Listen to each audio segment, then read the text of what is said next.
Hogwarts, Muggle Fraudster Outshines Wizards with Deception. Episode 76. Deadly Crown. We really don't know, when did this guy sneak into the Gryffindor dormitory? Fred and George huddled together and stared at the name. How do I know? I'm not a Gryffindor student. Lewis said and took back the map. Wait, the map can't be given to you right now. Fred and George quickly held Lewis's hand. How? Regretted it? Lewis asked. That's not true, we want to use it to find this guy named Peter Pettigrew. George said, he's been following Ron and we're a little uneasy. That's no problem, remember to return it to me. Lewis let go of his hand and returned the map to the twins. George and Fred discussed with each other for a while, to the effect that how to investigate the man, and when the discussion was almost over, they remembered that Lewis had not told them about the demand house. How do I get in this room of demand? George asked with Fred.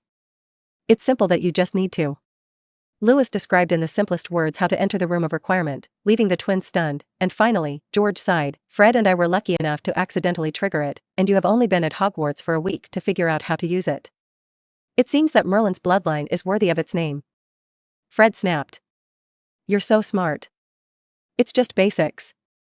This complimented Lewis with a smile, but even if others praised him, he did things mercilessly. Okay, you should go. Huh? Why? We haven't tried this responsive house yet. George and Fred were not happy. You guys try again next time, I'll use it today. Lewis waved his hand dictatorially, you don't want to have nightmares at night. It's too much. Yes, it actually threatens us. The twins shouted unwillingly, but they also saw Lewis's determination. I think we should discuss the use of this responsive house. George said, it's not fair. Fred nodded, feeling that his twin brother was right. You can use it during the day, and leave it to me at night. Lewis concluded in one sentence, I will directly reject the other opinions. The weekend days are also ours? Fred seemed to have found a flaw. Lewis nodded. Then it's settled, I wish you a good time. Satisfied, the twins picked up their wands and lit up, we're going back to the dorm. Good night and good dreams. Lewis said casually. The twins were about to leave when they paused and turned to look at Lewis. Was that a blessing just now? George and Fred asked. The corners of Lewis's eyes twitched slightly. It seems that his bloodline is quite convincing, but I don't know who else in the 3 academies does not believe in his bloodline. You can understand that. Lewis said lightly, and then his left eye quietly activated, giving the twins a dream illusion. After all, it has to fit the personality. The twins turned and were about to leave, when suddenly they turned back again. What's wrong again? Lewis looked at the two with unkind eyes. We forgot to tell you something, see you still have to enter the room of demand, so remind me. George said. There seems to be a problem in this room just now, and our room and the other room are integrated, and the process is very exciting. Fred went on to say, and we saw a strange guy in the room of demand before we came out, who didn't look like a nice guy, who was standing in another room and suddenly disappeared. We feel that person is quite dangerous, so warn you. That person may be the reason for the problem in the responsive house. I haven't been in this situation a few times when I went in. You guys have an accident as soon as you come, it seems that your luck is not very good. Lewis the culprit said with a straight face. I know, you guys go quickly, waste any more time and dream, maybe there will be no more. Let's go. As soon as they heard this, the twins suddenly became anxious, and they rushed away in a hurry. Only after the twins happily walked away and made sure that they would not look back did Lewis lift the snake charm blessing on the moon spirit marrow, allowing the 2 clouds of mercury to appear. He then tried to open a place for potions and 3 times later, the gate appeared. It seems that the quality of the demand responsive house is still excellent, and it didn't take long to recover. Lewis pushed open the door with satisfaction and walked in with 2 balls of moon spirit essence. The layout was similar to that of a potions classroom, but there weren't as many desks, except for a long table in the center of the room. There were empty bottles for storing potions, and some cabinets that originally contained magical materials and herbs, but were now empty. While there is a room on demand that can provide the required space, it obviously does not provide more detailed items. Lewis didn't care either, his mental power soothed the dust in a clearing, and the small mercury ball wrapped around the 8-eyed giant spider spread out and released the 8-eyed giant spider that almost hung up without suffocation, and then the mercury turned into a wire woven into a chair for Lewis to sit in. Soft and comfortable, this moon spirit essence is really a necessary prop for home travel to kill people and set fires. The released 8-eyed giant spider slowed down for a while, and then came to his senses, and the 8 venomous eyes stared at Lewis and pounced without saying a word. The expression of disgust on Lewis's face flashed, but he did not make a move, but controlled the large cluster of moon spirit essence to throw the things wrapped in it towards the eight-eyed giant spider. It was a silver crown, Voldemort's Horcrux, and the Ravenclaw crown closed the door to release Voldemort.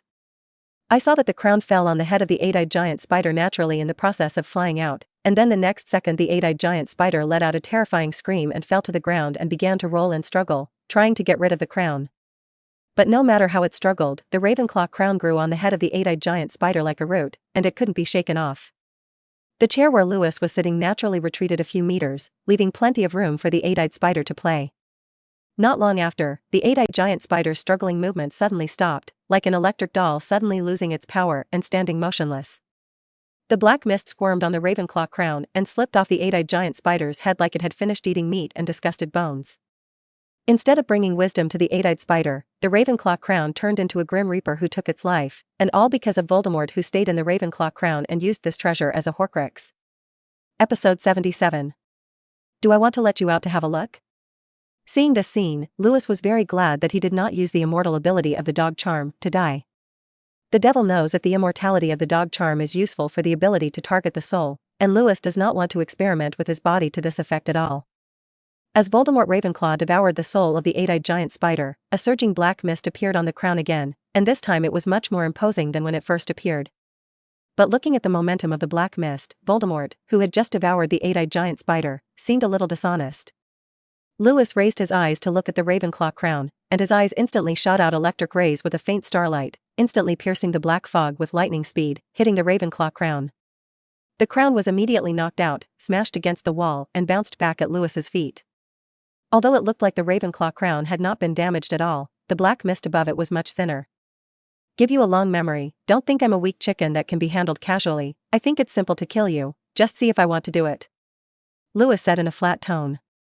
Voldemort seemed to be enraged, and the black mist gushed as if he wanted to fight Lewis, but at the critical moment a national sword was nailed to the side of the Ravenclaw crown, and at the same time, Lewis's fingers lit up with faint fluorescence, and the sheep charm pattern in his eyes flickered slightly.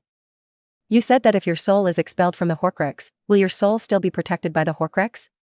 Lewis said maliciously. The black mist shrunk uneasily, and Voldemort felt the power against the soul in Lewis's hand, and he could feel the feeling of the soul being repelled just by getting closer. What exactly do you want to do? Voldemort was instigated, but the person was not short of breath, and his voice was still sonorous. Me?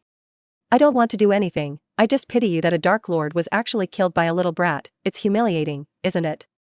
Lewis sat on the chair formed by the lunar spirit essence and leisurely looked at the honest Voldemort. I, really dead? By a newborn child? Voldemort asked after a long silence. If you fake a change, you can ask a wizard casually and they all know that Voldemort is dead and killed by the savior Harry Potter. Isn't it as you say now? I've only met one wizard from you, maybe you should let me see for myself. Voldemort said in a deep voice. Lewis scoffed, are you fooling me like a child? Voldemort didn't speak, he didn't expect a word to get the other to let him go, but honestly he was still a little disappointed. What he didn't expect was that Lewis on the opposite side turned around and said, but I can give you a chance, I will let you stay out a person, you can take a look through his eyes, how about it? Is this fool too confident or simply stupid? Voldemort was overjoyed and said yes repeatedly. Then let's say okay, don't run away, it's very serious. Lewis said with a smile. Don't worry, Voldemort always counts what he says. Voldemort assured. Then he saw himself being taken out of the room of necessity and lodged with a Slytherin student, who saw through the eyes of the Slytherin student the savior Harry Potter who destroyed his own body. Obviously just a little boy who has not learned magic, how can he defeat himself? But both this Slytherin memory and the words that those students spread around proved to be true. The body really died, and it died at the hands of a child. That's because the body is so weak, maybe only I am the Dark Lord. Voldemort Ravenclaw muttered to himself. He beguiled his parasitic Slytherin student, made him find a fresh soul for himself to strengthen himself, and then took the opportunity to take possession of his body. After gaining the body, Voldemort spent months absorbing the souls of Muggle wizards and finding a way to blame them on the eccentric student. Then while the eccentric student was entangled by Dumbledore, he escaped from Hogwarts. As long as I find my former subordinates and ask them to help me revive me, I will soon be able to replace my essence and become the real Dark Lord. After escaping from the castle, Voldemort laughed excitedly. Although that student is very powerful, he is too young to believe my words after all. Voldemort took a deep breath and said with a smile, "The breath of freedom is really desirable. But before that, I have to find other Horcruxes. With my personality, there must be more than one Horcrux. Devour them, my strength can be quickly restored." Voldemort gave a sinister smile. Horcruxes can be recreated, but only once. Just as Voldemort escaped from Hogwarts and intended to cast Apparition Transfiguration to leave, a feeling of weakness struck. How? How so? I obviously just devoured the souls of a dozen people. Voldemort fell to the ground weakly, and in horror found himself gradually losing control of his body. He seemed to be back in the crown of 157 Venclaw, enduring the darkness and loneliness of long hours. Nope. No. Voldemort yelled frantically, unwillingly stretching out his hand towards the freedom that was close at hand. It's close, it's almost like I can escape. Suddenly he heard a hateful and familiar voice. You're not good. The surrounding images began to distort, sucking Voldemort's consciousness out of the vortex as if they were swirling, and when he came to his senses, he found himself still inside the Ravenclaw crown, which had never left the room of demand. Lewis's handsome and hateful face was within his field of vision, and a pair of eyes were as bright as stars holding a scroll full of evil energy in his hand, which had drained his soul power. You really are very unruly, Mr. Voldemort. The smiling expression on Lewis's face did not even change, and I can't believe it if I hadn't seen it with my own eyes. Voldemort's voice trembled a little and asked, everything just now is fake? Yes, it's fake, but it's realistic, isn't it? How about Mr. Voldemort, is the breath of freedom sweet? Lewis asked with a mocking expression. Episode 78. Be calm at the critical moment. You fooled Voldemort's soul fragment with illusions. Effect outstanding. You have earned 1,500 fraud points, soul fragment reward reduced by 2/3, current points of 42,920 points. You activated the challenge mission, Voldemort Smash Brothers. Let Voldemort's soul fragments grow and have them fight Voldemort's true figures until a victor is produced. Mission reward, unlock legendary draw. Lewis glanced at the system prompt, and the twitching of the corner of his eye ruined his evil expression. On the matter of making trouble or systematic bull criticism, even if there is a special fate point for trouble, there is actually a Voldemort chaos, but this thing sounds interesting, and it can also unlock the legendary lottery, which makes Lewis mention it. However, the task is a task, even if the system says that Voldemort's soul will have a big fight, this time Voldemort's attempt to escape will be punished. Lewis weighed the Mega soul-stealing scroll in his hand and continued to pump Voldemort wildly. Demonic soul power. Due to the special nature of the Horcruxes, Mega's soul-stealing scroll cannot directly extract Voldemort's soul fragments, but it can draw his power as a replacement, and this action will make Voldemort feel enough pain. Voldemort's screams echoed in the potions room, and at first he could utter a vicious curse, cursing Lewis's shamelessness and madness, but soon, Voldemort felt the fear of death, and the strong sense of weakness gave him the illusion that he was about to die. In fact, he will not die because of it, he will just fall into a deep sleep. I'm sorry, it's all my fault, I beg your forgiveness. Under the threat of death, Voldemort relented, and he actually opened his mouth to beg for mercy. Lewis understood this very well, because only people who truly fear death will do everything possible to destroy their appearance in order to obtain the ability to immortalize. Voldemort feared death, and his soul was fragmented as such. Lewis still stopped before completely draining Voldemort's soul power. If he fell asleep because of the depletion of power, then this Voldemort Ravenclaw demon would be abolished, and he would miss Voldemort's smash up. Just like a battery, if it is drained at one time, it will be completely out of power, and if you pump it slowly, you can last a little longer, and if Voldemort's demon is drained, it will be delayed for at least 10 or 20 years. This is directly related to Lewis's task. He is not willing to give up the task that can open the legendary lottery. This kind of opportunity can be sought. In case of missing it, where can Lewis find a task that can open the legendary lottery? I hope you really recognize your situation, Mr. Voldemort. Lewis looked at Voldemort with cold eyes. Given your performance, I need to lock you up for a while, and we'll discuss a way to replace your body later. After saying that, he ignored Voldemort's plea for mercy and raised his hand to wrap up the Ravenclaw crown with part of the moon spirit essence. This lunar spirit essence from the system will only obey Lewis's orders, and if Lewis does not make a move, Voldemort will not be able to escape in this life. After dealing with Voldemort, Lewis looked at the dead eight-eyed giant spider who could no longer die with a disgusted frown. But no matter how disgusting it is, you can't live with money. Lewis manipulated the moon spirit essence to separate a small piece and began to collect the venom of the eight-eyed giant spider and put it into a bottle in the room of demand. This eight-eyed giant spider looked quite large, but the venom collected was only 10 ounces, that is, 0.5 pints, worth 50 galleons. But this is only a reference price. In fact, the 8-eyed giant spider venom on the market is a little more expensive, and it is also a valuable and precious commodity. However, this thing cannot be sold blatantly, as if it is illegal. Lewis shook the potion bottle in his hand, made sure it didn't leak, and threw it into the storage space. Well, this thing can't be sold by Hagrid, although Hagrid will also go to the alley, but he will definitely be sold at a low price. Lewis raised his hand and devoured the remains of the 8-eyed giant spider with bursting flames. Well, it's time to find a way to buy and sell. On Monday, the faceless phantom had dissipated under continuous use. After all, it was a trial version, and the short duration was outrageous. Today's class was charms and herbology, and after the class, Lewis went straight to the library, where he waited for Hermione. Lewis. The moment she saw Lewis, Hermione was a little uncomfortably embarrassed, and her eyes dodged. Lewis raised his eyebrows, always feeling that Hermione's dodging eyes were a little strange. Are you really confused by my prosperous beauty? Confused, girl, you should pay more attention to my outstanding wisdom. Lewis saw Hermione's embarrassment, and naturally ignored what she had been hiding from her during this time, smiling and walking over as if nothing had happened. Let's go, Hermione, let's go do our homework together. Lewis said. Lewis's calm performance made Hermione breathe a sigh of relief and was not so nervous. After entering the library, Lewis and Hermione sat near the window, which was supposed to be a Slytherin boy with his girlfriend, and after seeing Lewis walking this way, he quickly ran away with his girlfriend. This saves Lewis time to find action. They're afraid of you, Hermione said. Because of rumors in school? Yes, have you heard that too? Lewis asked. Hermione nodded and shook her head again, but I don't believe it. I remember you said that your family is a Muggle family. It is most likely the plot of the Slytherin you bullied. I have been defending you in the dormitory, but no one believes me. When Lewis heard this, good fellow, it turns out that the source of my mission stage has not been completed is you. Why don't you believe it? Lewis asked. I just don't believe that people who are bullied will say nice things about their bullies. Hermione said, you have to be careful too, maybe they'll use this reason to deal with you. So what if I tell you myself that they are right, that I am indeed a descendant of Merlin? Lewis weighed his words and asked. If that's what you said, then of course I believe it. Hermione looked at Lewis with a big smile.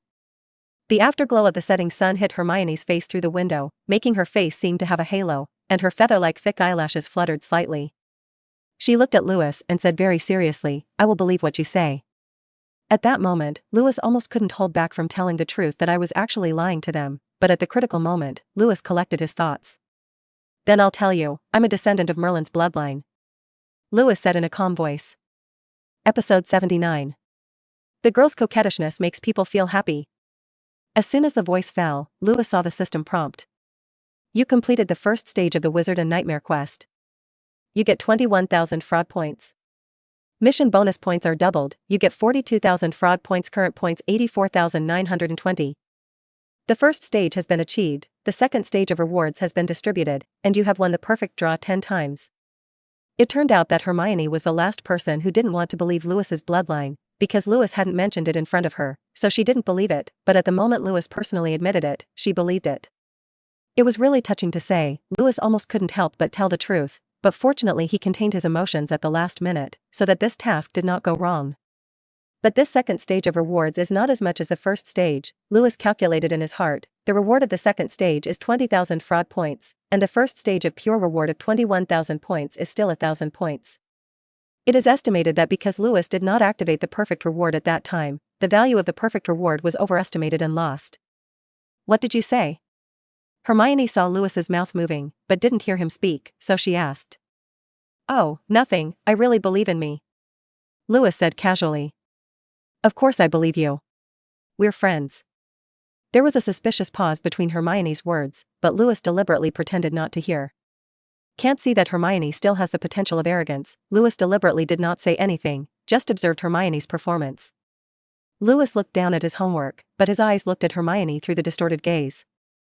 The twisted demon eye is enhanced to suspiciously distort many things, including light. Although Hermione was writing her homework, she would look up at Lewis from time to time, but she seemed to be afraid of being discovered, and hurriedly lowered her head. While this looks interesting, it doesn't benefit Lewis's plan to continue. Apparently, Miss Granger had forgotten what had broken her shyness and waited for Lewis in the library, so Lewis wanted him to remember. Lewis finished her homework quickly, looked up to meet Hermione's peeking eyes. Hermione blushed, and quickly lowered her head to pretend to do homework, but the tips of her ears turned red at a speed visible to the naked eye. Lewis glanced at Hermione's parchment, which was empty, and not a word was written. My charm that has nowhere to be placed is so sinful. Lewis chuckled and said, Hermione remembers what I wrote in the letter? Hermione pretended to raise her head calmly, but after meeting Lewis's eyes, she couldn't help but think back to Lewis, who was under the starlight of the astronomy tower that day, and couldn't help but be a little distracted. Hermione? Hermione? Lewis waved his hand to wake Hermione. How did you get distracted? Sorry, I just had a problem with my homework, Hermione said awkwardly. You actually have a problem, do you need my help? Let me see what difficulties you have. Lewis said and was about to look at Hermione's parchment, but was quickly stopped by a panicked Hermione. No. No thanks, I thought about it. Hermione leaned on the parchment to block Lewis's hand. I don't need help. Then let's continue the topic just now. Lewis had a mischievous smile on her face, and Hermione's panicked look was quite interesting. Do you know Nicholas Flamel?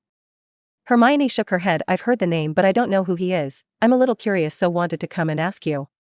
He is a very powerful alchemist and the only alchemist who has made the Philosopher's Stone for hundreds of years. Lewis said, the Philosopher's Stone is also the Philosopher's Stone, and it is said that it can be turned into gold by pointing stones. Philosopher's Stone? Well, it is said that it can also be used to make immortal medicine. Lewis said with a nod. It sounds precious. Hermione said, it sounds amazing, but why are you telling me this? I think this new knowledge is interesting, so I share it with you. Lewis laughed. Hermione didn't listen to this side of the story. She stood up, bent over the table and approached Lewis, looked around and whispered, is it related to your prophetic talent? But Lewis didn't answer her, only the sound of clear breathing ringing in her ears. Hermione turned back to Lewis's smiling eyes, only to see him lean into Hermione's ear and whisper, you know what, Hermione, you're moving like you're asking for a kiss. Hermione's face instantly turned red, and she suddenly lay on the table like an ostrich and buried her head in her arms. Lewis was satisfied to appreciate Hermione's current state, but unfortunately he couldn't see her expression, which must be very interesting. Okay, Hermione, don't be angry, I'll continue talking to you. Lewis pushed Hermione's elbow. That's the picture I accidentally saw. There is you, the savior Harry Potter, and Harry Potter's henchman Ron Weasley. You are going through a very dangerous test, and in the end, only Harry Potter alone has reached the end. Although Hermione was full of shyness now, she couldn't help but raise her head when she heard this. She glared at Lewis viciously, and her coquettish expression made Lewis very satisfied. What kind of adventure is that? Why should we go? It seems to be related to Nicholas Flamel, but I don't know the specifics. Lewis began to pack his things. Harry Potter is not an ordinary person, his identity determines that his life will not be peaceful. Where are you going? Hermione looked at Louise as he packed up his things, and asked, did you finish your homework? Of course, just when you peek at me. Lewis blinked, tucked his stationery into his top hat and put it on his head. Tutu. Where did I peek at you? Hermione was anxious, reaching out and grabbing Lewis's cuff in defense. Well, you didn't.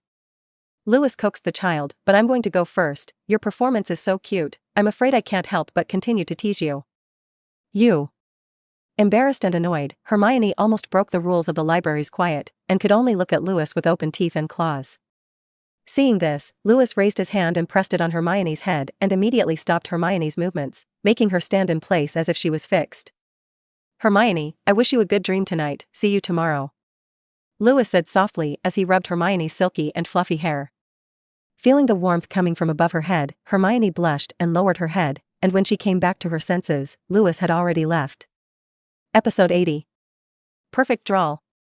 Lewis had been expecting the perfect draw for a long time, although he had only known the specific name of the level for a few days.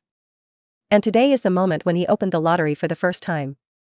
There are just 10 free rewards. First take a shot to feel the quality, and then decide to continue to save points from time to time. Lewis lay on the large bed in the lounge formed by the room of requirement, and called up the system to prepare for the draw. This perfect lottery has a total of 10 times, consumption of fraud points 0 points, has consumed free 10 consecutive qualifications, the current remaining points, 80,004,920 points. With the appearance of the system prompt, a golden gate appeared in front of Lewis's eyes, and the gate slowly opened, revealing a huge vortex. A crystal-like light pierced from the vortex, no more, no less, exactly 10. The special effects of the lottery at different levels are neat, bells and whistles. Lewis muttered. The draw is completed and you get the following items. You get miscellaneous items, zoom in and out lights, arbitrary doors, rainstorm pear blossom needles, portable self-detonation nuclear bombs. You got power-up items, Terra's mask, water demon chi, burning fruit, worm arrow. You got the skill item, war trampling. You got a medicine item, golden silkworm king ×1. Worthy of the perfect draw. This phrase seems to be a little familiar, as if it was used in the boutique lottery. But Lewis couldn't help but sigh again. Miscellaneous props that are not of much use in the boutique lottery become outrageous when they reach the perfect lottery. The zoom-in lamp and any door should be from Doryman, a magical prop belonging to that future robot, who just complained that his action of taking props was a bit like this blue tanuki, but I didn't expect retribution to come so quickly. However, these two props are not bad, especially the arbitrary door, which is much more extensive than the magic of phantom transfer, that is, the convenience is not as good as magic. Lewis took out any door, which was a seemingly ordinary wooden door with a pink appearance of about 1 meter and 8 meters high, but as long as he meditated on the place he wanted to go and opened the door, he could reach the target location. After getting it, Lewis immediately planned to try it. He silently remembered the location of home in his heart, then opened the door, and then stepped through the door to the other side of the door. He's still in the room of demand. Strange, how is it useless? Lewis looked back at the doorframe standing alone in place with some doubt, feeling like he was being fooled. Is it because of the relationship in the responsive house? Lewis took out the zoom-in lamp again. The appearance of the zoom-in and zoom-out lamp is no different from the ordinary flashlight. The position in the middle of the switch is off, push up to zoom in, push down to zoom out. Lewis pointed the flashlight at the lunar medullary switch and pushed it down, intending to shrink it, but the flashlight didn't even light up. The corners of Lewis's mouth twitched, remembering a feature of Hogwarts Castle where all electronics would fail. Does this work? 23rd century high-tech products can't ignore this effect. This Hogwarts Castle is a bit against the sky. Yes, just said that sundries are a bit useful, and now directly scrapped too. You can only experiment after leaving Hogwarts, and if it is useful, put it at home and let your parents play. Then the props of the sundries also have a rainstorm pear blossom needle. Lewis thought it was a needle at first, but he did not expect it to be a mechanical device, the shape of a cylinder. Shaped, sealed at the posterior end, with honeycomb-shaped holes at the front end, filled with blue watery needles. A disposable dark device. I just don't know where the upper limit of this thing is. Since the sundries that are classified as perfect must have a good effect, you can find an unlucky egg to try it in the future. Well, the props of the sundries are sorted out here. There is no more. What a nuclear bomb, portable. Lewis has never seen it. Compiled below are the enhancement items, which live up to Lewis's expectations, and each one has a powerful effect. However, although the effect of these things is powerful, they basically have some side effects that cannot be ignored. Terra's mask, as well as the water demon's demonic energy, belong to old friends, and both come from the world of adventure. Among them, Terra's mask can give the person carrying the mask super physical fitness and the ability to summon 9 types of black shadow core soldiers, but it can gradually erode the soul of the wearer and make people fall into real ghosts. If this thing is put on, it can basically be said to be unsaved, because although Lewis can breathe magic, he does not know the specific material for removing the mask spell, and if he wears it, he will sooner or later become another Terra. The water demon's demonic aura is similar to the Terra mask, which is very powerful but can erode people's spirit and wisdom, and is a powerful prop with great side effects. Even if the demonic energy of the water demon is forgotten, it is easy to turn into a monster after using it, but it is a pity that Terra's mask is thrown aside like this. Lewis picked up the mask and looked at it carefully. Terra is the master of the Dark Shadow Kingdom, and this mask also has the ability to control the Dark Shadow core of the 9 clans of the Dark Knight Kingdom, but once it is worn, it means that the ego will disappear sooner or later, which is too deadly. However, the mask does not have to be worn to use. Lewis also does not need the effect of strengthening the body carried by the mask. He is only interested in the ability to summon the Dark Shadow core, and those ninja soldiers who are immortal and have different forms and unique skills are still very useful. Good cannon fodder, using chi magic research should be able to reap the benefits. Lewis muttered to himself, then put it away for the time being. As for the water demon's demonic energy attached to a melon, this is the token of the water demon, and it is also the final location of the demonic chi remains. The burnt fruit comes from One Piece, which is a kind of devil fruit natural system, and after eating, it can have the ability to control the flame, and even elementalize to avoid physical damage, but after eating, you can never touch the seawater, otherwise you will be weak and let others slaughter. There is no such thing as a seafloor stone in this world, so don't worry about it, and this thing is unpalatable for thieves, and it is said to be worse than shit. Then let it go first. Lewis took the devil fruit that seemed to be ignited and put it away. He still has to enjoy life in this world. What is the meaning of not going to the sea? Let's take a look at what I'm most looking forward to. Lewis couldn't wait to pick up the last item of the enhancement prop. Worm Arrow 3. Episode 81. This time is a permanent stand-in. Being able to draw the worm arrow, Lewis feels that his luck is really good, probably the reward for doing good deeds normally. What good thing are you asking? Isn't it good to let a Slytherin who likes to do things honestly? The insect arrow is a prop that gives people a substitute, and as a source, its value is self-evident. Without hesitation, Lewis held the worm arrow to his palm and was about to come at once. As long as they survive being pierced by this insect arrow, they can get a stand-in. Lewis has the dog charm and the horse charm, plus he has used the experience ticket awakening double. This kind of thing is foolproof. Unexpectedly, the sharp insect arrow twisted like a living creature to avoid the palm handed by Lewis, and stabbed towards his heart in a circle. Lewis raised his eyebrows. This speed of the stab seemed fast, but not much to him. He could dodge casually. But he didn't, allowing the arrow to plunge into his chest and pierce his heart. Lewis looked as usual, as if it was not him but an insignificant person who had been pierced, and even more bloodily he pulled it out after the worm arrow pierced his body. If the worm arrow has thoughts, it may already be confused, and I have never seen a heart piercing so fiercely. Lewis vomited a mouthful of blood and wiped the blood stain at the corner of his mouth. This blood was pierced through the heart the moment it was grazed into the edge of the lungs and choked into the trachea, and a normal person was already lying on the ground waiting to die this time, but he just spat blood and his body has returned to its original state. Then the effect of the worm arrow took effect. The same birth and appearance, the substitute faceless phantom reappeared in this world. It's nice that Lewis and Dior Brando can appear at the same time. Lewis wiped his hands, cleaned up the blood on his body. The clothes were pierced, and he definitely couldn't wear them. Lewis simply took off the torn and blood-stained clothes. It's just a broken hole, there are still blood stains, there is no need to repair it with a horse charm.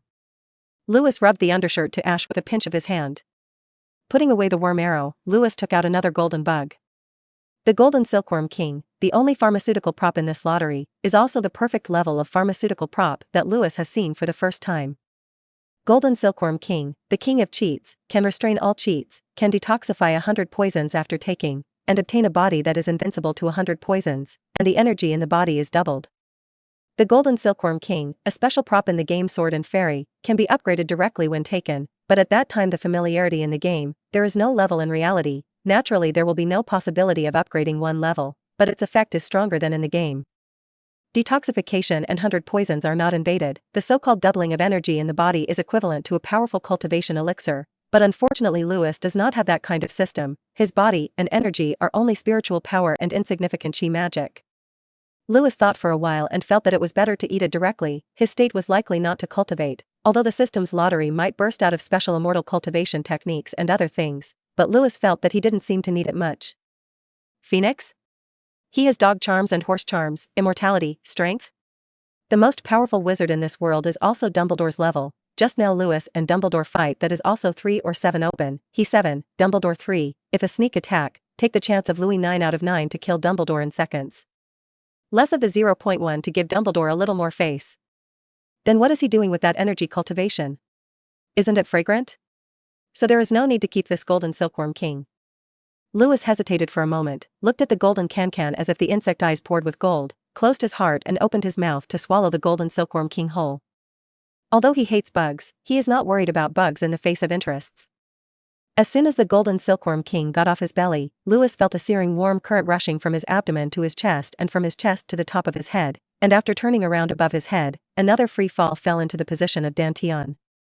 In this process, Lewis's spiritual power grew rapidly, because the base of his own spiritual power was large, and the amount of enhancement under this multiple strengthening was even more amazing. The faceless phantom behind Lewis involuntarily highlighted. As a spiritual entity, Lewis's spiritual strength strengthening means the strengthening of the substitute. His muscles are slowly prominent, originally only equivalent to the power of young adults to see the evolution of the power of adult Siberian gold gradually. Compared with spiritual power, the power of chi magic is somewhat weak, but its activity has increased a lot, and Lewis has a clear feeling that chi magic should be enhancing the power of the charm in his body, but the funny thing is that Lewis did not feel the increase in the power of the charm, but weakened. Obviously, the power on the spell has increased. Why has the ability weakened? Lewis was lost in thought, but puzzled. This made Lewis a little depressed, and when he was depressed, he wanted to find trouble with others, but during this time, the Slytherin students were too obedient, and he was embarrassed to find trouble with them. It just so happens that the substitute has also come out. Just go to meet Voldemort, calculate the time, and his mount should not be able to hold up. Lewis looked at the stand-in behind him and found that his stunt-in had grown from C to B. This is barely able to the extent of Oiler. With speed B, the destructive power should not be underestimated. It's okay, even if my stand-in can't be Oiler, but my stand-in can be Big Wood. Lewis watched happily as the faceless phantom turned into the appearance of Dior Brando. Take a chance and surprise Voldemort. As soon as this opportunity is found, it will be a month. Because Lewis was entangled in his own affairs. Originally, he thought that he should not have much problem carving if he had no problem drawing, but he did not expect that after the real carving, Lewis found that his dexterous hands became clumsy, dull as if poured with 3 tons of lead. A dozen pieces of finger-thick wood taken from Hagrid were scrapped. No way, Lewis can only let his own substitute play. Because the substitute is the limitation of his spiritual power, it is very simple to operate, and as long as it is a picture he imagines, he can do it, not to mention the statue. However, the statue is a delicate job, and in order to ensure that the statue is accurately pointed at Hermes, Lewis can only be impeccable in detail, and the level of detail is outrageous, so the carving time is a little longer, only a month to carve the outline. Therefore, Voldemort and Quilinus Quirrell escaped a persecution, which is gratifying. Episode 82. Reviving Hermes. Today is Sunday. Yes, it's Sunday again, because class time is too boring for Lewis. The first-year classes were lackluster, and most of them only tested Lewis's illusions and poor participation, and it was not as interesting as teasing little Hermione every day. The only thing that made Lewis feel something was the potions class. Because of chi magic, Lewis found that not only would he have no problems brewing potions, but because he had finished watching the Snape Half-Blood Prince edition, Lewis had a special appetite for Snape, the potions professor. Coupled with the fact that Lewis was a Slytherin student, Snape began to make a face. The weekly potions class actually added more than 200 points to Slytherin in this month, and most of these 200 points were added to Lewis. Because the last time I dealt with the Slytherin students who were working on the broomstick, the iron-faced and selfless Professor McGonagall really deducted 100 points for one person according to what Lewis said, a total of 300 points. This can make Snape anxious, not only to add points without face, but also to deduct points is even more ruthless. What happened to Ravenclaw and Hufflepuff Lewis was not clear, but the Gryffindor who was in class with Slytherin was really miserable, and the eyes of Harry Potter who were deducted were red, and the eyes that looked at Snape were wrong. This is somewhat of a personal grudge in it.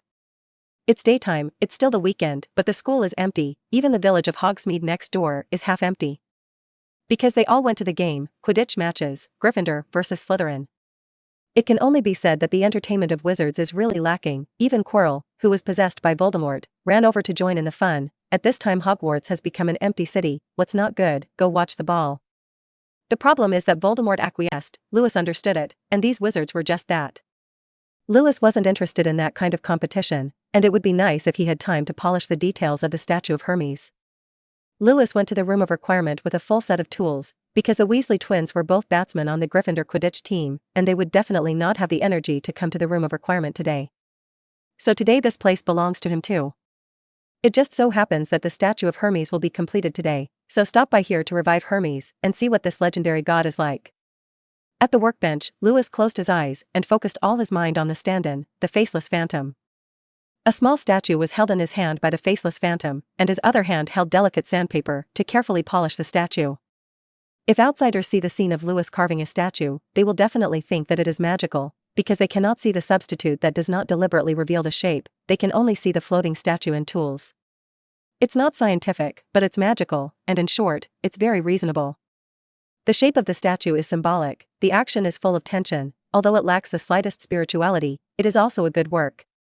This is the first version of the statue designed by Lewis, and it is also the one that best expresses the image of Hermes, and the verve characteristics of the characters are perfectly expressed on this statue the size of a fist. After finishing the last details, Lewis placed it on the table and confirmed the proportions. No problem, everything is just right. Then try to revive my teacher, well, if he is willing to be my teacher. As Lewis spoke, the moon spirit essence beside him transformed into a mercury knife and slashed at the statue's head. Without any accident, the wood was cut in half under the blade of the moon spirit essence, and the thumb-sized head flew up and was caught by Lewis. Resuscitate, Hermes. The hand that Lewis held Hermes' head glowed with a dazzling light. Then the statue of the head lying in his hand shook and gradually changed from wood to a living head. The head shook for a moment, and when he opened his eyes, he saw the slap in the face of Lewis, who was close at hand, and was observing him with great interest. "Where are the giants?" The head roared as if he wanted to jump up and escape, but he jumped for a while and realized that he had no body. "Damn, when was my body eaten?" The head roared unwillingly, and illusory wings suddenly appeared under the skull to support his head and turn into a virtual shadow, and was about to leave. "So fast. Faster than a spellfree." Lewis raised his eyebrows. No body but only a head has such an escape speed. His decision at the beginning was really correct. This existence cannot be blind at all. Seeing that Hermes's head was about to escape from Lewis's field of vision, the stand-in behind Lewis instantly changed into Diabrando, emerging through the golden stand-in world. Smash Verudo. The world faded and everything was frozen, only Lewis and his own stand-in were still colored.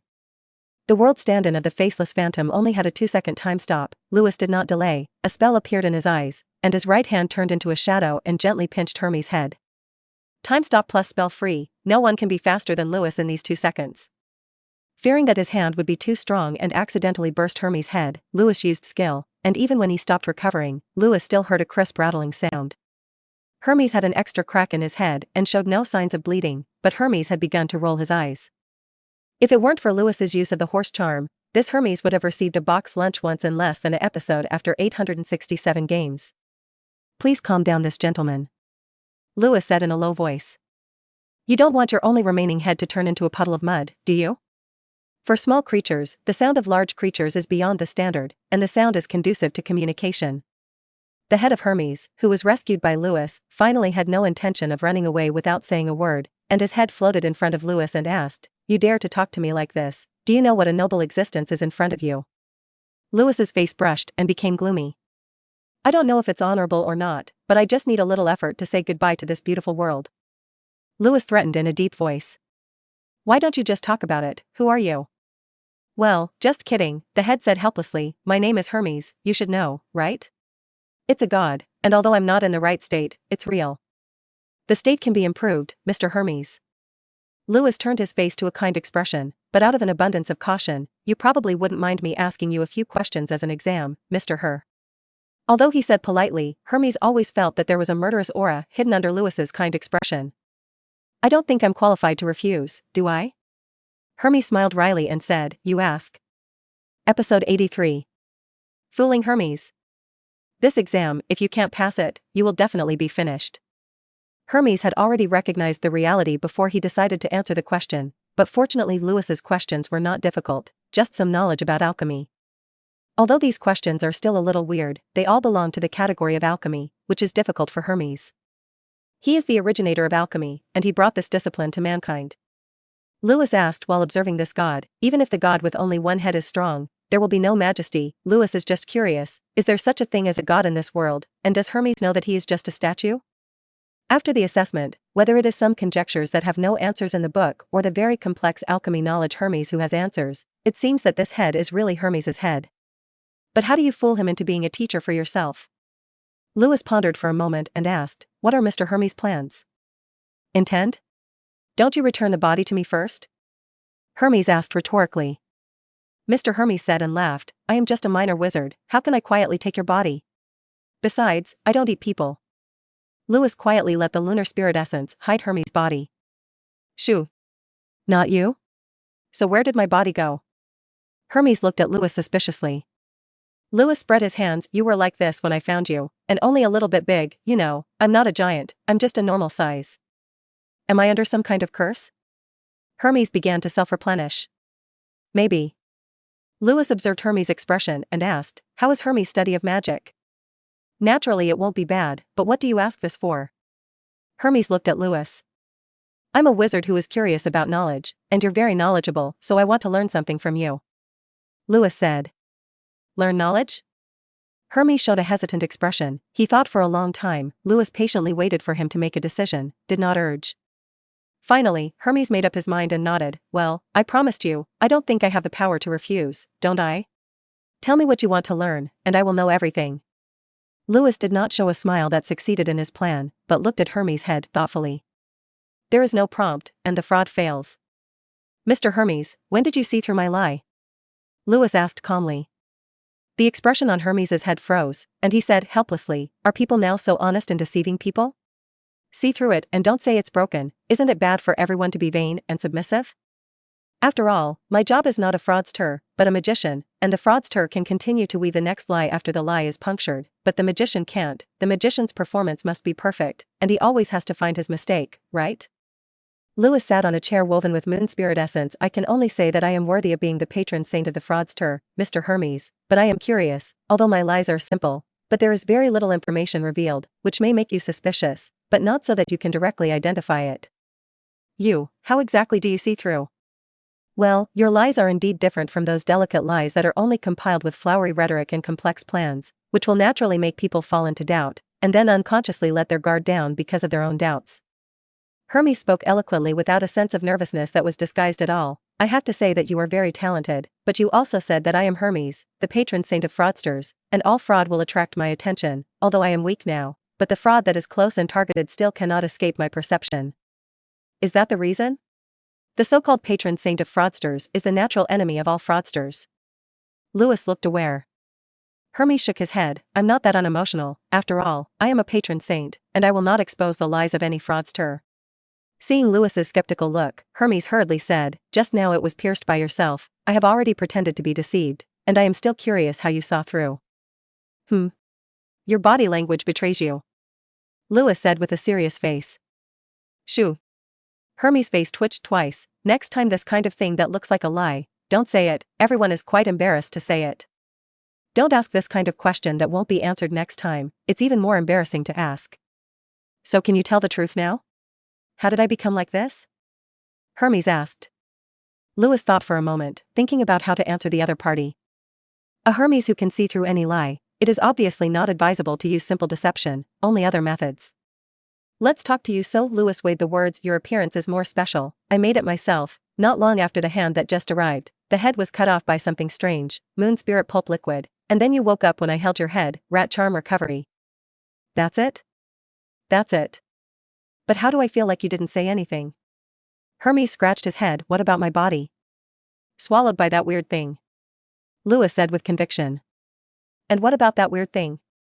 Partially, trapped, and really untouchable, by an evil thing, Horcrux, in an evil lair, Slytherin's dormitory, the cradle of the Death Eaters. I can't take it out. The Horcrux can't be moved now. That sounds a little dangerous. Hermes said bitterly. He was sure Louis was telling the truth, but he always felt that something was wrong. You want to learn from me? Hermes asked. That's right. Louis nodded. Wasn't he working so hard for this? Okay, I promise you, but you have to promise me one thing. Hermes, Louis promised, no problem. Anyway, it's a convenient thing, a wooden body has nothing to give. Episode 84. The essence of the spell is the entanglement of yin and yang. Perhaps Louis promised too smoothly, and Hermes finally chose to make an unbreakable vow with Louis to rest assured. This is exactly what Louis wanted. Without saying a word, Louis grabbed Hermes' head and began to sign the unbreakable oath. Yet he failed. So you're not a wizard with Ben? Hermes asked, glaring at Louis. It's also a wizard, but the category is different. I am a chi wizard, and I use chi magic. Muggle Bangwaluai said solemnly. Don't move, I'll check it. Hermes flew around Louis and landed on his shoulder to begin testing. After a few minutes or so, Hermes opened his eyes and jumped in horror. My father, your body truly amazes God. Hermes looked at Louis as if he were looking at a monster. There are two external forces in your body. What's wrong with an external force? Louis asked. Under normal circumstances, it is nothing to have external forces, but the external forces in your body are two diametrically opposed forces. Hermes described it as not the kind that does not interfere with each other, but entangled, 610 square entangled like a chain. Sounds quite harmonious. Isn't the balance of yin and yang also the focus of alchemy? Louis said nonchalantly. In alchemy, it is called yin and yang. Mercury represents yin, sulfur represents yang, and after fusion, it will produce a stable product gold. Hermes said, you can't balance yin and yang unless you want to turn into a stone statue. Turn into a stone statue? Louis's heart jumped after hearing this, and he remembered the source of the 12 spells in his body, the Holy Lord. But he lost his charm and became a stone statue. Hermes stared at Louis in amazement. I read the chi magic you said. It is indeed amazing, but it is because of its existence that it is really balancing you. Once this balance is reached, what will happen? Louis asked a little nervously. Nothing. Hermes was also a little puzzled. Are you really human? It won't be some magical beast that can turn into human form, right? The vitality in your body is afraid that even the stone statue can come to life. Can stone statues come to life? Rat charms? Louis was a little nervous for a moment, but it seemed that Hermes didn't think about it. After all, it was not easy to get a living person to admit that he was a statue, even if the living person only had one head. However, Hermes' words made Louis very concerned, because the yin and yang balance that he said was interfered with by chi magic was particularly similar to the chi magic and charms in his body. But aren't charms the things of the Holy Lord? It would actually be described as a yin and yang entanglement. Shouldn't the Holy Lord be a pure evil camp? Hermes continued, although the strength of chi magic does not threaten your life, it will hinder your power, and the stronger the chi magic, the weaker the power in your body. Is there a solution? Louis asked. Yes, change the attributes of your chi magic. I have seen it. Your chi magic has 2 poles. It should be easy to reverse. Hermes gave the plan. Reverse polarity? That is, from righteous chi magic to black gas magic? This made Louis a little unhappy. This magic should be related to the quality of people. This is not easy to reverse, although people are fickle, but they have not changed like this. Louis questioned. Hermes said after a moment of silence. I think you have misunderstandings about both yourself and chi magic. I have never met a good person who is good at fraud, and in some ways you are quite powerful, because you even deceive yourself. Louis's forehead was bruised. Although you may not be happy to say this, the attributes of chi magic should be related to the cognition of cultivation, and have nothing to do with the essence of people. After all, even you can cultivate positive polarity chi magic, right? Hermes relentlessly exposed the essence of Louis, who was probably a little close to death. Well, I'll try it first. Louis decided to try first and settle the score. Don't get me wrong, he didn't agree with Hermes, he just wanted to punch Hermes in the face with facts. Half an hour later. Louis looked at the black gas wrapped in his hand with a stiff face, and his face was black and black. Hermes did not take the opportunity to mock, because he matched his words with his deeds, and what he had just said was just stating the facts rather than spitting on Louis. How do you feel now? Hermes asked. It's very unpleasant, I want to hit someone. Louis said maliciously. Huh? Is this the type of thing that negatively affects the user? Hermes was startled. No, it's just my personal thoughts. Louis rolled his eyes. I feel that the power in my body is not bound now, and this can be regarded as solving the problem. Of course not, you haven't solved the most critical source. The reason why the power in your body changes with your chi magic attribute is because that power is entangled with things that shouldn't exist, and judging from your performance, that power is biased towards darkness, but bound by the power of light. Hermes didn't know the difference between righteous chi magic and black chi magic, and could only use familiar words to describe it. Simply put, Louis is like a villain sealed by justice. Fortunately, Hermes himself is a god of both good and evil, and a hot-blooded fool with a righteous brain may have to start fighting with Louis. So I need to break them? Louis asked with a frown. That's right, break them, to liberate the power. Hermes said, I don't know much about your power, so I can only give you ideas, and the rest is up to you. Yes, only on your own. Louis couldn't tell Hermes about his abilities, so he had to figure it out for himself, but fortunately, he had a guess. The power of the 12 charms comes from the evil dragon named the Holy Lord, who is a demon who naturally uses black chi, but the charms are not the original form of these powers. They were originally the most normal forces, driven by the Holy Lord's body. And the appearance of the charm is actually a crusade. The saint named Lope sealed the Holy Lord with the ritual power of righteous chi magic, and divided his power to form 12 charms, so the 12 charms are actually the product of the power of righteous chi magic binding black chi. Therefore, the phenomenon of yin and yang entanglement mentioned by Hermes will appear in Louis's body, so the power of the charm is weakened after Louis's righteous magic is enhanced. Because the righteous chi magic strengthens the shell of the charm, not the power of the inner Holy Lord. Episode 85. Is Snape's back pot anyway? Louis's luck was good. This problem in him was discovered by Hermes, otherwise he had been strengthening the magic of righteousness. Sooner or later, something would happen. But Louis definitely does not admit that he is a bad person. Call Hogwarts to inquire, which student dares to say that Louis Wilson is bad? The essence of the power of the 12 charms is the black chi magic mastered by the Holy Lord, and only by completely breaking the shackles of the spells can this power be completely mastered, and even the so-called restrictions of mutual growth and restraint can be ignored. Louis recalled the plot of the anime, remembered the plot of a certain episode of the adventure. The power of the 12 charms once left the charm because of the stimulation of the charm and was injected into the body of the heroine Xiaoyu. At that time, Xiaoyu did not have any restrictions when using the power of spells. Charms can be destroyed, and when they are destroyed, their power will fall apart and scatter around the world, which does not look like a normal state of power. So all I'm going to do is break the spells, but they're inside me. Lewis controlled the chi magic that was completely transformed into black chi to inspect his body, and soon found the location of the spell. Although the spell is in Lewis's body, their state is between entity and non-entity, which cannot be detected by ordinary methods, and can only be seen with chi magic, which is similar to the ability of inner vision. The 12 charms wrapped around in a circle, exuding power all the time to fill Lewis's body. Lewis controlled the black gas and tried to touch the pig charm in it, and suddenly the power of the 12 charms blooming righteous magic actually directly repelled Lewis's consciousness, and when Lewis came to his senses, he had withdrawn from the state of inner vision. Looks like you failed on your first attempt. Hermes said, this is normal, the dark power in your body is very strong, the light force is slightly weaker but much stronger than your own power, this is a long-term job. Okay, I see.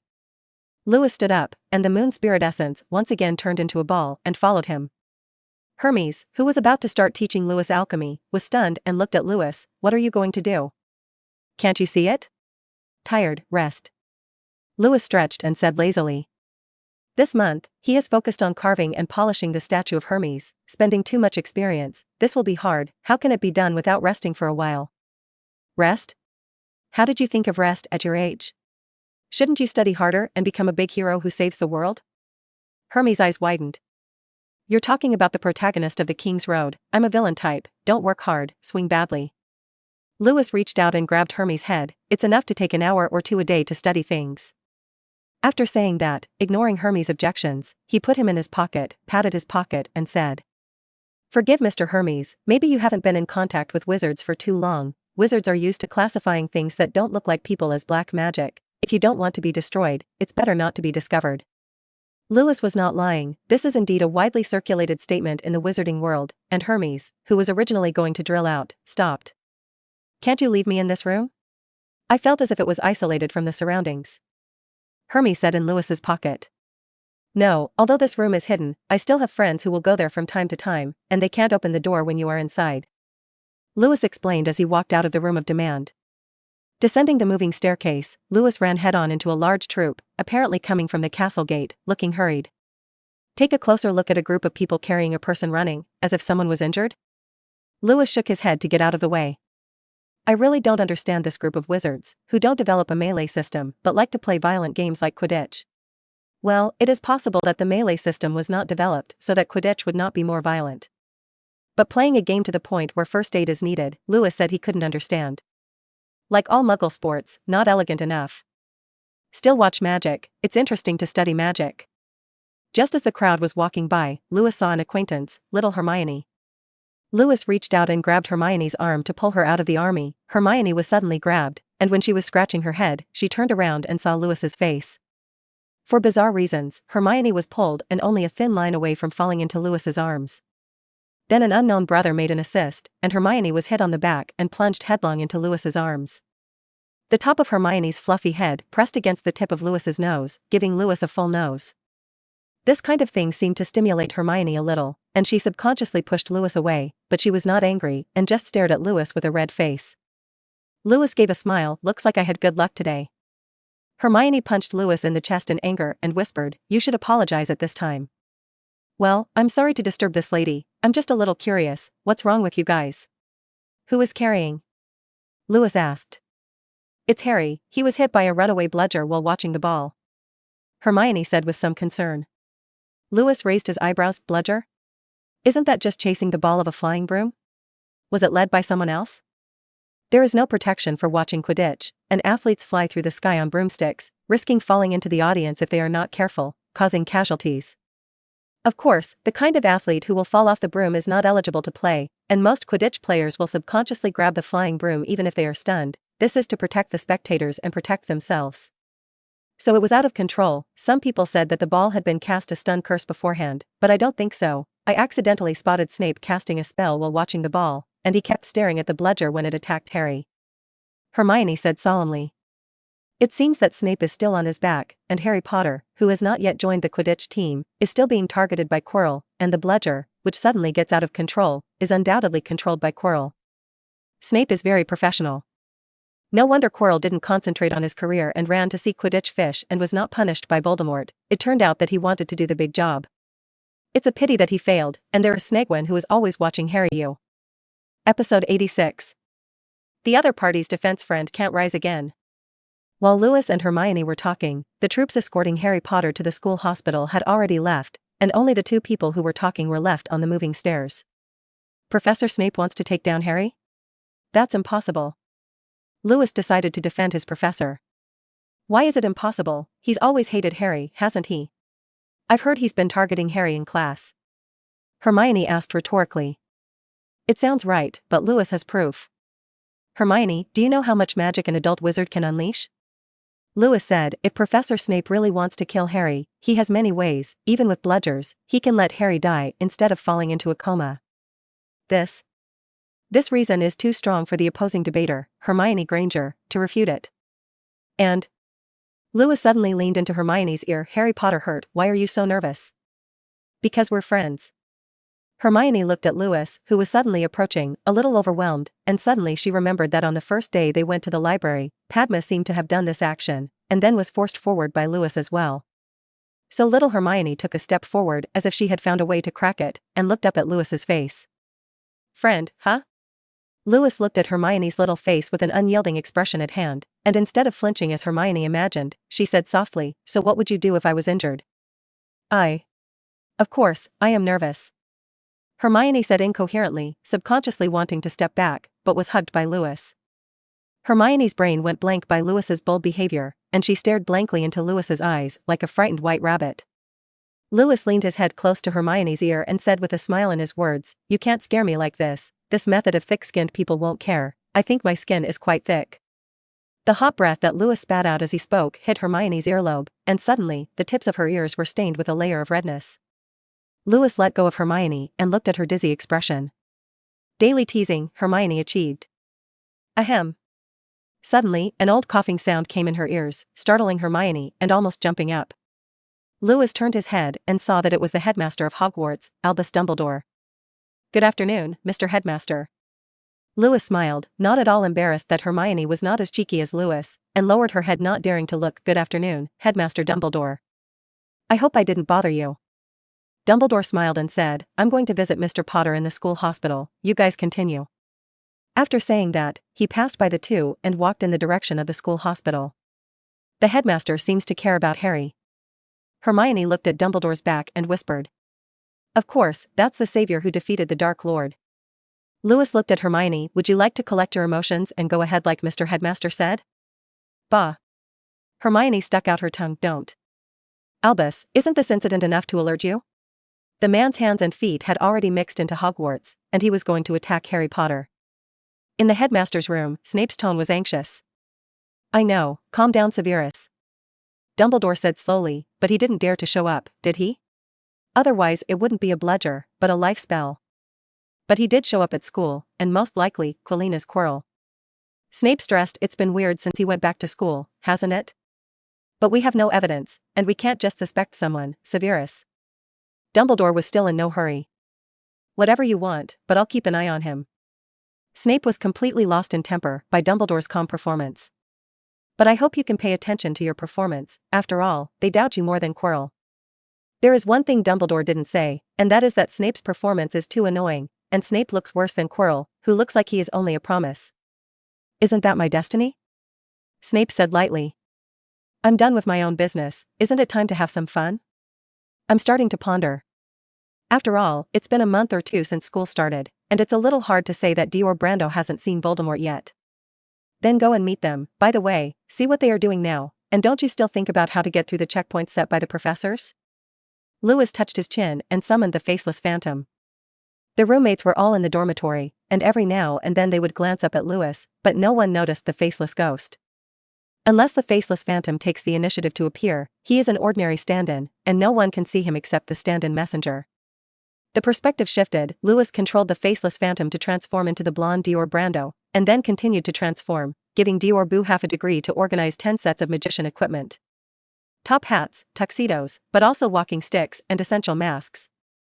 Reinforce Voldemort's impression of the world's villains uniting as a family. Dior Brando pressed the top hat on his head and floated into the ceiling towards the defense against the dark arts professor's dormitory. Each professor has their own room, and it's close to their classroom, so professors don't have to waste time on the road. Lewis went all the way up, all the walls couldn't stop him, even if there were passers-by, he would only pass through, but he still had to stop halfway through. Because he bumped into a ghost. Saying that it was a ghost might be a bit incomplete, and he bumped into a chunky clown-like guy with an apparently solid inkwell in his hand. At this time, Peeves, the roaming spirit of Hogwarts, loves to play pranks, and mischiefs. Who hit Peeves? Peeves rolled in the sky, and all the inkwell in his hand was scattered on the ground, causing a roar of anger from a person. Peeves can't see the stand-in, but it's amazing that he will be hit by the stand-in. Lewis did not speak, but watched the angry Filch take a broom to drive away Peeves, but his broom could not touch Peeves at all, but the inkwell dropped by Peeves smashed on Filch's head, and the residual ink sprinkled Filch's face. Ha ha ha, Filch is so stupid, Filch is not Peeves' opponent. Peeves forgot in a blink of an eye about being hit, and happily pointed at Filch in the air and mocked. Episode 87. Mouth Integrity Suspect. Peeves is a strange thing, somewhere between a ghost and a goblin. Lewis knew that there was such a guy in Hogwarts, but he had never seen it, probably because Peeves was afraid of Barrow the Blood, and Barrow was scared away by Lewis's few words. All Lewis didn't feel the greeting of the famous trick-or-treater, which was good, otherwise Lewis couldn't guarantee that he wouldn't have caught him and beat him up. The stand-in could do that, Lewis was quite sure. Glancing at Peeves, who was leaving noisily, Lewis could only sigh at the magic of Hogwarts while continuing to walk towards his destination, and it didn't take long for him to reach his destination. Desperate that no one could spot him, Lewis plunged headlong into the defense against the dark arts professor's room, but unexpectedly, Quirrell was not here. Strange, where did he go this time? Lewis looked outside and it was close to curfew. Running to the Forbidden Forest to attack unicorns? Just when Lewis was wondering, the fireplace in the room suddenly lit up with a flame of light, and then the wrapping was tight, as if Quirrell was ready to take out a briefcase and explode at any time, and walked out of the fireplace. He held an oval-shaped thing in his arms, looking more like a big guy who was about to drop a bomb if he didn't say a word. Where did you bring this stuff from? Lewis thought for a moment and suddenly thought. It won't be a dragon egg, right? Quirrell began to prepare dragon eggs at this time? Lewis remembers that the plot should have started after Christmas, when Quirrell's body was almost unable to hold up, and he could only rely on the blood of unicorns to prolong his life. Dragon eggs are used to trick Hagrid, a tight-mouthed guy, into telling the weakness of the three-headed dog, and it didn't take long for Quirrell to sneak into the playground that Dumbledore prepared for Harry Potter through this method to stage a good show. The so-called playground is the level that is said to be used to protect the Philosopher's Stone, but is actually all a joke. It seems that Quirrell has been prepared for a long time, but it is not easy to find an opportunity to set words. He cannot use his own identity to set words, he can only take advantage of Haig's time to approach other identities to set words. But Hagrid has been busy lately, taking care of Halloween pumpkins and preparing to help for the Christmas that follows, and he doesn't have time to drink elsewhere. Dragon eggs. Are fire dragons in this world considered reptiles? Lewis thought to himself. He still remembered that he had 3 reptiles with a gene enhancement potion that he had no chance to use, should he find a chance to cut off the dragon egg. However, the hatching of dragon eggs requires a continuous supply of temperature, whether it is a demand room or a dormitory cannot provide this condition. There is no point in cutting off the beard yourself, it is better to wait for Hagrid to get it and hatch it and then find a way to cut off the beard. Lewis remembers that the last dragon was sent to the Fire Dragon Sanctuary in Romania, and it was the Weasley boss who brought his friends to pick it up. In this way, the operability is great. Then leave the dragon egg alone, go with the flow first. Thinking of this, Lewis, controlling the appearance of the stand-in, Dior Brando suddenly appeared behind Quirrell, and almost at the same time, Voldemort, who was lodged on the back of Quirrell's head, immediately reacted, and Quirrell's arm was forcibly broken, and he took out his wand and pointed at the uninvited guest. That thing is useless to me, I think you should have a long memory. Dior Brando's unique voice immediately made Voldemort understand the identity of the Comer. It's you? Voldemort's voice was somewhat distorted by the turban, and soon in Quirrell's screams, Quirrell's other arm was broken and manipulated by Voldemort to remove the turban around his head. The snake-faced Voldemort reappeared. What are you doing here? Voldemort looked at the face covered by the mask and spoke solemnly. He remembered the last time he saw the face under the mask, a picture that even the Dark Lord himself found terrifying.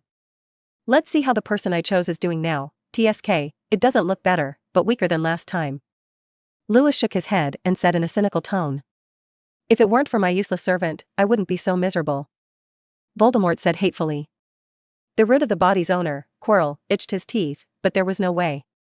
That's your business, Mr. Voldemort. I'm here to inform you of something. I found a few people like you, and for some time in the future, you may have to compete together to join the world's villains and join forces to become a family.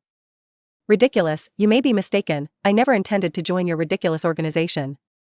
When Voldemort heard this, good fellow, I have become a spare tire, and he hurriedly opened his mouth, trying to save his dignity. Oh? Is it? I was going to give some extra compensation to the person I was the first to look at, but since you said so, then I can only give it to others.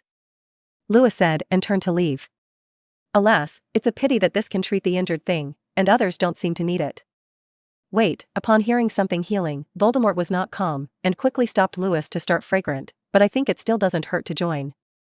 Is it? Hee hee. Lewis chuckled, and the heart said, can I still not know what you need most? Mouth is something that is upright. Voldemort didn't understand the meaning of hee hee, but he heard the contempt in it, but the situation was stronger than people. Quirrell's health was getting worse and worse day by day. In order to prevent himself from collapsing halfway, he had to get effective treatment. Of course, I think it's good to be part of this organization. A smirk appeared on Voldemort's snake face. You still don't laugh like that, it's really ugly to laugh. Lewis almost vomited with this smiley face. Voldemort's face froze, anger rolling in his eyes. But soon, his anger disappeared. Lewis magically took out a round-bottomed flask containing a red potion, picked up a teacup from the table, and poured out a quantity of potions.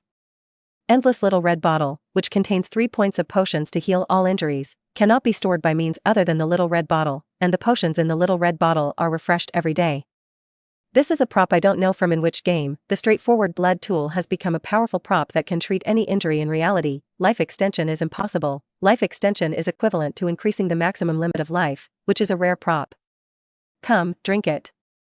Lewis handed the red potion in his hand to Voldemort. Of course, if you are afraid, you can choose not to drink it. I can see it very clearly like you are afraid of death. Lewis was right, Voldemort was indeed afraid of death. He looked at the teacup handed by Lewis with a tangled look on his face. He took the teacup, looked at the medicine inside like blood, and hesitated for a long time. Hurry up, do you still want me to wait here until you die? Lewis said with a sneer. Humph.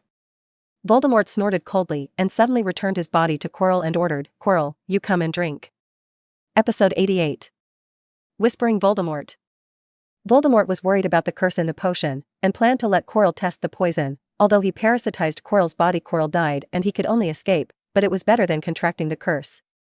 If there is a problem in the potion, Quirrell will have a chance to escape if he drinks it.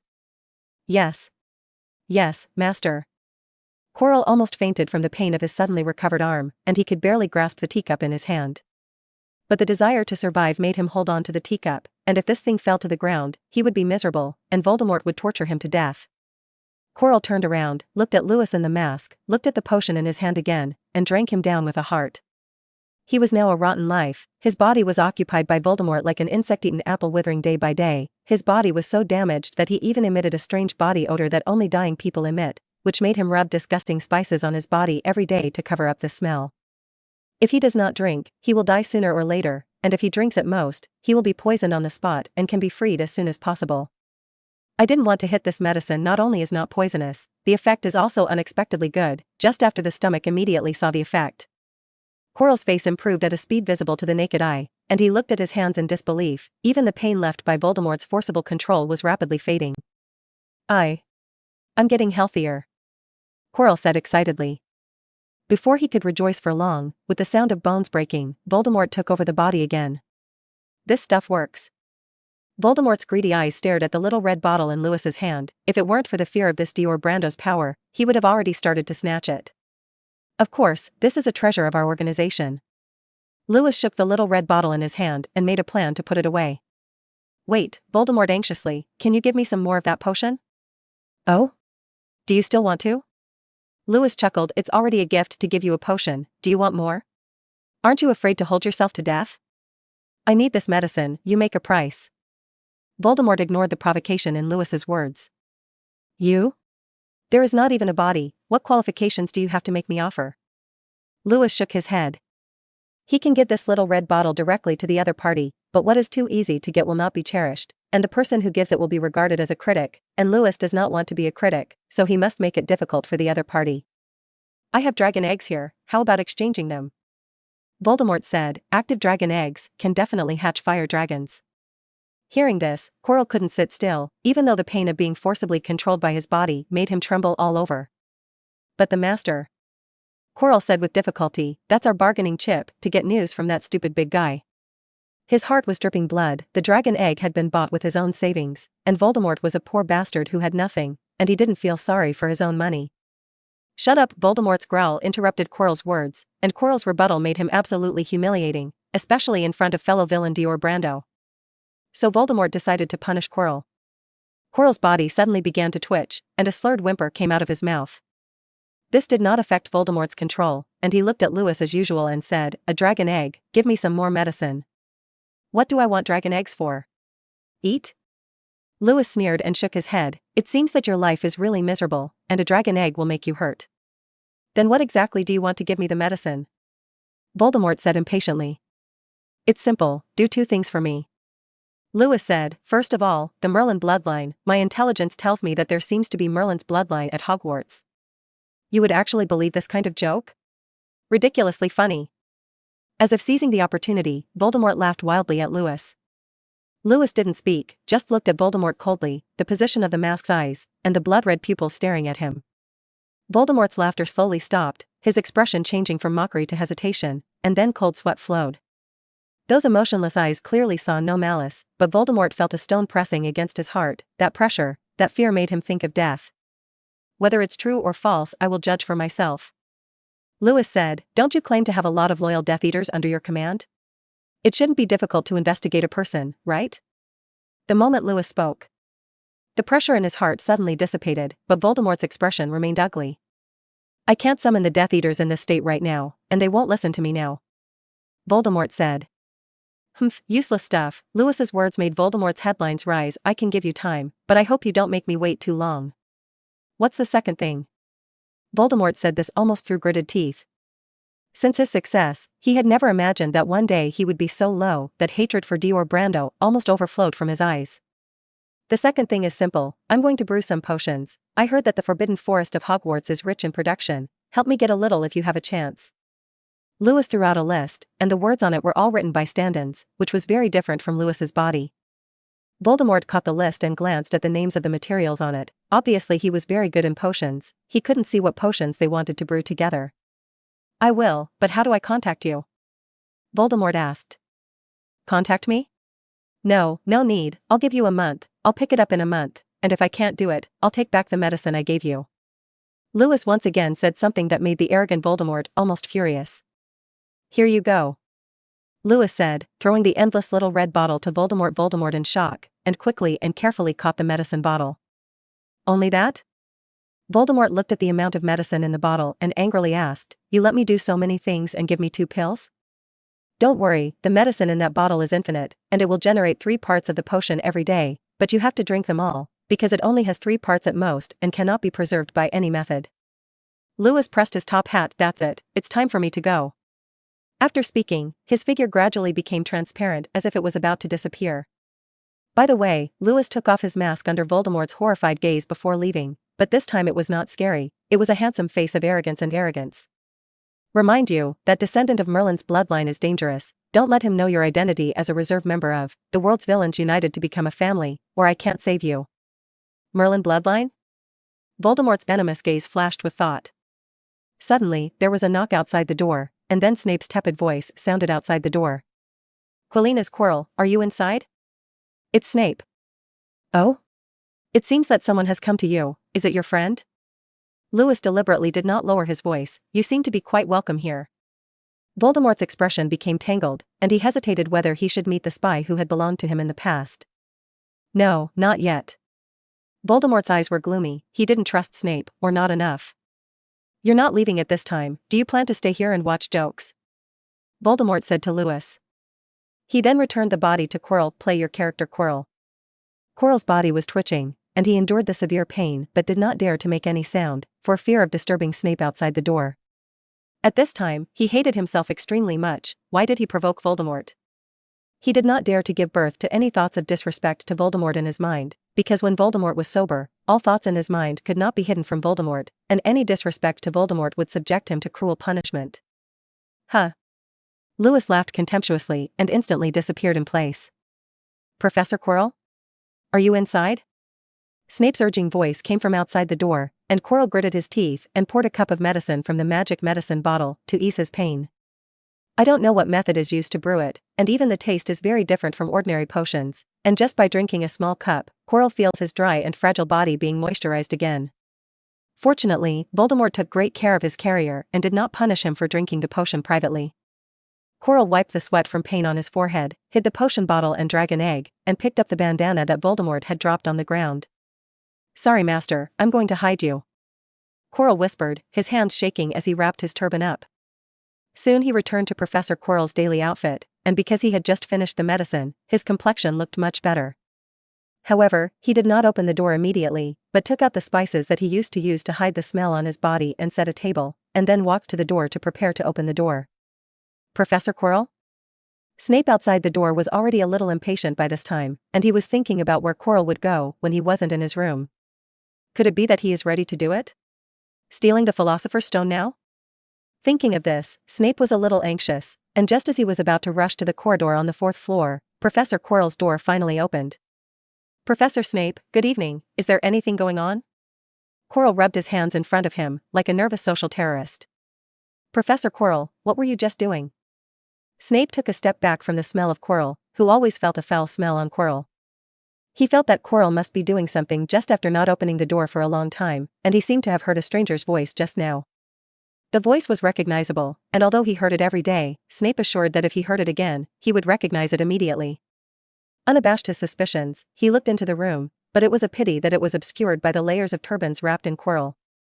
Oh, I'm mixing some spices to repel dark creatures, is Professor Snape interested too? Would you like to come in and sit down and discuss? Quirrell said with a smile on his face. He hadn't been so relaxed for a long time, and it was hard to imagine that that potion actually had such an effect. Snape looked at Quirrell with a surprised face. He was proficient in potions and he had long felt that Quirrell's face was not right in the past, as if he had been sucked dry, but now it seemed that Quirrell's face was still a little pale, but it was also much better than the withered face before. In that case, then bother. As if he hadn't heard the politeness in Quirrell's words, Snape replied without hesitation. Quirrell's expression did not change, and he smiled and let the door go. Snape entered Quirrell's room, and as soon as he entered, he was dizzy from the smell of spices in a room. At this point, Snape regretted it a little. He felt that it was a mistake to come in. But it's all coming, and I'm sorry for almost being stunned if I don't check it. Snape pressed his left arm, his gaze wandering around the small room. He was looking for possible traces of Voldemort, and according to common sense, he should be able to sense Voldemort's presence with the dark mark. But he found nothing, and Quirrell had already poured a cup of hot tea and placed it on the table in front of Snape, sitting on the couch and staring blankly at the door. Kook. Snape looked at his colleague in front of him. Quilina's Quirrell was no stranger to Snape. He had been a professor of Muggle studies last year, but he didn't have the oddities he had now. It wasn't until he was appointed professor of defense against the dark arts that he became strange when he returned from outside the school. Something must have happened in between, and Quirrell had to change. Is there anything else? Quirrell suddenly raised his head to look at Snape, not saying a word about the discussion he had just said. No more. Snape didn't press much, turned and walked out of Quirrell's room. He desperately needed fresh air now, and after a while, he felt his lungs marinating. After Snape left, Quirrell said respectfully, "Master, Snape has left." Because of Snape's identity as a Death Eater, Voldemort had to remain silent so that Snape couldn't feel him, so at this time, Voldemort's perception of the outside world was very shallow, and he couldn't even sense Quirrell's mind and he had to remind him loudly. Did he find anything? Back to the Master, no. Well, it's good. Voldemort said, now that the body is no longer a reason to restrict your movement, you must act as soon as possible, understand? Yes, Master. Quirrell replied obediently, and when he got up, he held a note that appeared at an unknown time and tucked it into his sleeve. Episode 89. A little joke on Halloween Eve. The main reason Lewis asked Voldemort to investigate him was to pave the way for future Nightmares and Wizards, Phase 3 and Wizards. Of these two stages, one is for Dumbledore to believe and the other for the International Confederation of Wizards to believe. None of this is a simple matter, and it takes a full range of information coverage to make these people likely to believe. Voldemort is the information pollution of the Dark Wizard set by Lewis. Voldemort is the authority of the Dark Wizard, and his words are similar to the holy decree in the eyes of the Dark Wizard, especially in the eyes of those diehard fans who are locked up in Azkaban, which is the Oracle, and what he says is correct no matter how outrageous it is. Lewis instilled Merlin's bloodline as Voldemort through the mouth of Dio Brando, and spread the news that Lewis Wilson is Merlin's bloodline through this authority, and the credibility directly soared. The second reason is a secondary reason, which belongs to the fact that there is nothing to do, and Lewis does not have much hope of success, but it is also a plan. Imagining an existence hostile to the organization, the world's villains united to become a family, so that the unwilling Voldemort is likely to fall to the Merlin bloodline. And then? Merlin bloodline and Dio Brando are the same person at all, what else then? Promise to trick Voldemort into doubting life. As for those materials, it is a substitute for some ritual materials that Lewis has found according to the basic knowledge of chi magic. It is too cumbersome to find it himself, or leave it to Voldemort to have a headache. As time passes, Halloween is approaching. Tomorrow is Halloween, but today the entire castle is wrapped in the smell of pumpkins, and the hard-working Hagrid dragged the pumpkins he had prepared for a year to the kitchen last night, and then decorated the castle with hollowed-out pumpkins. This will be a nightmare for people who don't like pumpkins for at least a day, but fortunately, Lewis doesn't hate pumpkins. The Halloween dinner takes place on Halloween Eve, which is tonight, and tomorrow is Halloween. And then there are no holidays for Halloween. Forget it, there are dinner parties, and what kind of bicycles do you need? Lewis got up early this morning and went out, dragging a suitcase of his own. Don't get me wrong, he's not going to drop out of school, but he's going to add some fuel to the boring Halloween. He took the box to Hagrid, who was hanging a hollowed-out pumpkin with a grimace on the ceiling, to act as a lantern. It should be more convenient to use magic, shouldn't it be, Hagrid? Lewis looked up at the 3-meter-tall Hagrid stepping on the ladder and couldn't help but say. Hagrid was startled by the sudden appearance, and he looked down and greeted Lewis with a large suitcase. Good morning, Lewis, you got up really early. Because I think it's boring for a magician not to do something on Halloween. Lewis patted the box behind him. I'm here to borrow you a pumpkin. The pumpkins are all taken to the kitchen, I only have pumpkin lanterns, can I? Hagrid climbed down the ladder. That's what I need. Lewis smiled. Hagrid handed Lewis a pumpkin lantern the size of his own head, and Lewis asked him to hold it first, bending down to open the box himself. Boom! The box bounced open, and a pompous funny clown bounced out of it, grimacing at Hagrid while making a startled whisper. Boom! Hagrid was frightened and the pumpkins in his hand fell off, but fortunately he was caught by Lewis. What is it? Hagrid asked, patting his big heart. Joker, isn't there a circus in the wizard world? Lewis put down the pumpkin, picked up a tool and removed the clown's head. Of course there is, I also know the clown, I don't quite understand what this thing does. Hagrid scratched his head. A Halloween joke.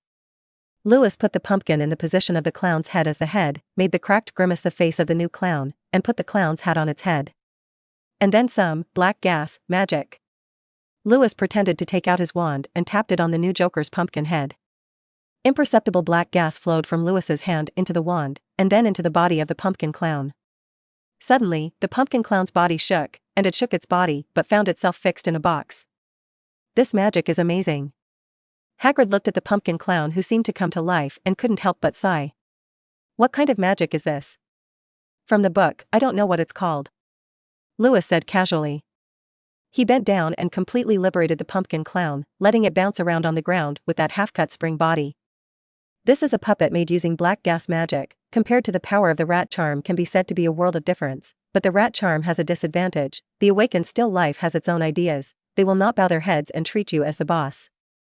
In terms of obedience alone, black gas magic is much stronger. Just hide in the corner and jump out at any time to surprise others. Lewis patted the pumpkin clown's head, then shoved the mechanical gramophone that recorded the clown's laughter into the clown's hand. The clown immediately realized, flexibly wound the small gramophone, and a sharp laugh came out of the gramophone. It's going to be an impressive Halloween. Lewis said to Hagrid next to him as he watched the special pumpkin clown who was bouncing away from the festival. I think so. Hagrid touched his big heart and liver, feeling that today would be a day of chickens and dogs. Lewis's order to the pumpkin clown was to hide in a corner and scare the passers-by.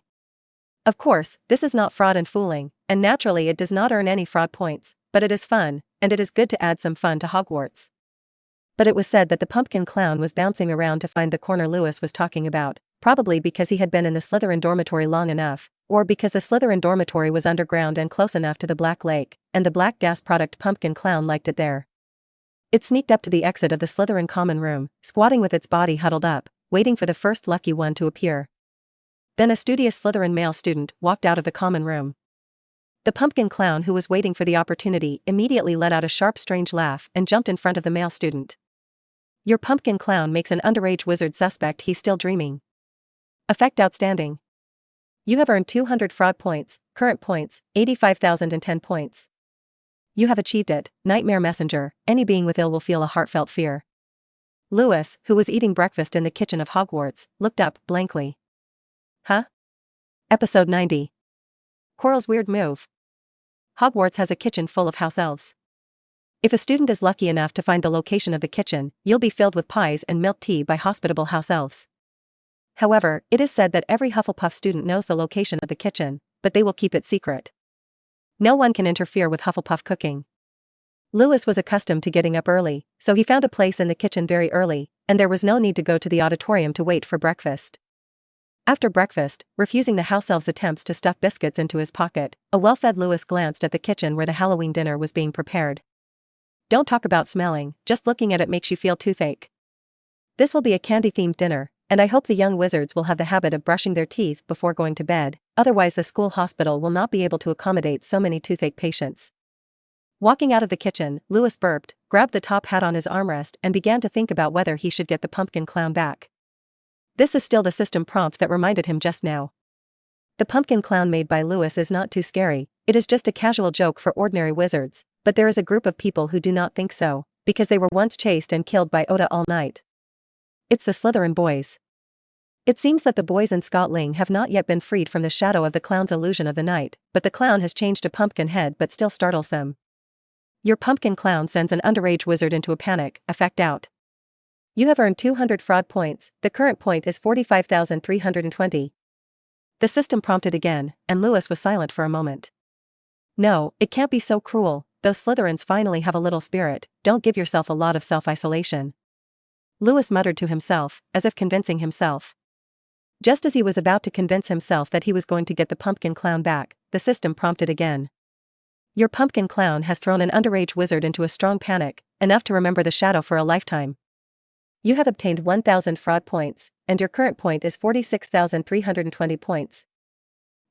Forget it, just exercise their guts, how can Don Scotling be so timid? Lewis nodded solemnly, and then walked towards the charms classroom. Today is another harvesty day. At the door of the Defense Against the Dark Arts classroom, Quirrell, who had just finished class, saw a somewhat familiar student walking through the corridor in front. Her name seems to be Padma Petal.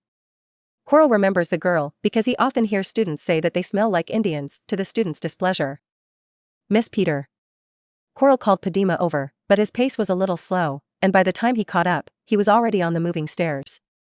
Padma looked at the supposedly mediocre Defense Against the Dark Arts professor and controlled his expression and asked, "Curious Professor Low at night, is there anything going on?" "I would like to ask you something, Miss Patier, and may you please let Mr. Wilson come to my office and find me?" "Lewis Wilson, you should know him." "I know him." Padma nodded, "I'll tell him."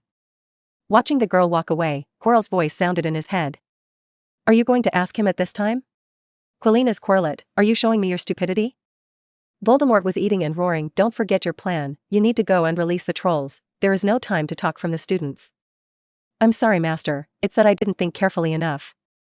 Quirrell showed sincere trepidation, "I'll go back and leave a piece of paper to make a deal with him next time." "Well," Voldemort said in a deep voice, "don't do anything superfluous next time, understand?" "Yes, Master." Quirrell said, "By the way, Master, don't you really make contact with that Professor Snape? He's been staring at me lately, and if you can tell him our purpose, maybe we'll get the Philosopher's Stone more easily." "Shut up, Quirrell, you're teaching me how to do things?" Voldemort angrily said that he had other things, not only could you not let him help, but also let him recognize your identity. "Yes, my master," Quirrell said. Quirrell wanted to go back through the stairs, but unfortunately, by this time the stairs had already moved, and the stairs turned to point to the location of the principal's office.